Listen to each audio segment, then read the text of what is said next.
រីស្វាគមន៍មកកាន់អេពីសូតទី4ចំពោះអេពីសូតនេះយើងនិយាយតាក់ទងជាមួយនឹង Edtech នៅក្នុងកម្មវិធី CapCut ណាបងចំពោះក្នុងកម្មវិធី CapCut នៅក្នុង Edtech វាមាន layer មានមុខងារជាច្រើននៅក្នុង Edtech ហ្នឹងបងដែលបងអាចយកទៅប្រើប្រាស់ការងារបានអញ្ចឹងណាបង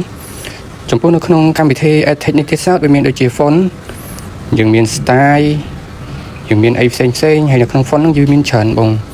យើងមាន font ដែលកំពុងពេញនិយមមានអីផ្សេងគឺថាច្រើនខ្លាំងមែនទែនដែលឲ្យបងយកទៅប្រើប្រាស់ការងារប្រចាំថ្ងៃក៏ដូចជាការកាត់តវីដេអូរបស់បងបានបងយើងមាននៅក្នុង effect animation ក៏ដូចជា bubble តែចំពោះការប្រើទូទៅគឺយើងប្រើ font style effect animation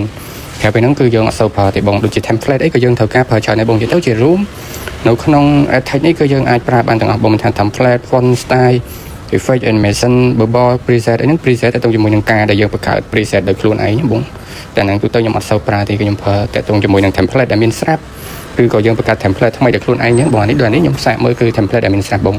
យើងគ្រាន់តែកែអក្សរទៅជាពាក្យដែលយើងចង់សរសេរទៅឧទាហរណ៍ខ្ញុំសរសេរថាសៀមរាបអង្គរអញ្ចឹងទៅបន្តមកទៀតយើងព្រមវាឲ្យទូចល្មមដែលយើងគិតថាស្អាតអីចឹងណាបងគឺយើងសរសេរតាមហ្នឹងទៅហើយយើង select ទៅ font ចំពោះ font របស់ខ្ញុំគឺខ្ញុំមាន font ស្រាប់អញ្ចឹងបងដែលត្រូវការ font យកទៅប្រើអីអាចឆាតដល់ខ្ញុំបានខ្ញុំផ្ញើ link font ឲ្យមកមើលចាក់ស្ដែងបានស្អាតគ្រាន់បើគឺថានេះគឺ template ដែលមានស្រាប់នៅក្នុងកម្មវិធី CapCut អញ្ចឹងបើសិនជាអត់ចង់ប្រើមានស្រាប់ទេយើងអាចបង្កើតខ្លួនឯងបានដែលនេះខ្ញុំបង្កើតខ្លួនឯងមួយទៀតគឺយើងអាចដាក់ style select លើ stroke គឺយើងអាច select បានបង stroke ធំតូចអីចឹងហើយ font អក្សរយើងចង់បានពណ៌ណាស្អាតគឺយើងសេរីបានបងទៅយើងសេរីមកខ្លួនឯងទៅគឺអាហ្នឹងយើងអត់បានចាប់បាច់អ្នកណាប្រាប់យើងទេបងយើងសេរីមកខ្លួនឯងថាប៉ុណ្ណាស្អាតប៉ុណ្ណាសមអញ្ចឹងអាហ្នឹងគឺយើងសេរីខ្លួនឯងទេបងនេះគ្រាន់តែសាកល្បងឲ្យបងមើលទេថា template ខ្លះគឺយើងអាចប្រើបានបងដូចជា effect អីគឺយើងប្រើបាន